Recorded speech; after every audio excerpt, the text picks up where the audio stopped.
Какво ще ме учиш сега? Ще те уча, Дари, да кроиш. Дойдох на гости при Елга, за да сбъдна своя мечта. От много време мечтая да имам свой подкаст, в който ще каня хора с силен личен бранд и ще споделяме каква е цената, какво ни дава личния бранд, какви са предимствата, какви са недостатъците, какво точно трябва да правиш да имаш личен бранд. А след като записахме подкаст, имахме 15 минути, в които Олга ме научи да кроя. Изглеждам професионално, трябва да изглеждам ето така. Да, това задължително се носи винаги на врата, защото ти потрябва през цялото време и задължително нямаше тук една кърфичка така забодана. Ние никога не стоим на едно място, винаги трябва да се прави нещо или да се учи нещо ново.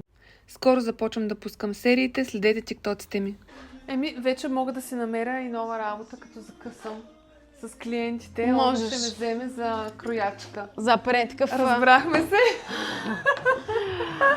Ето тук едно барбенско комплектче за една госпожица. Накроихме.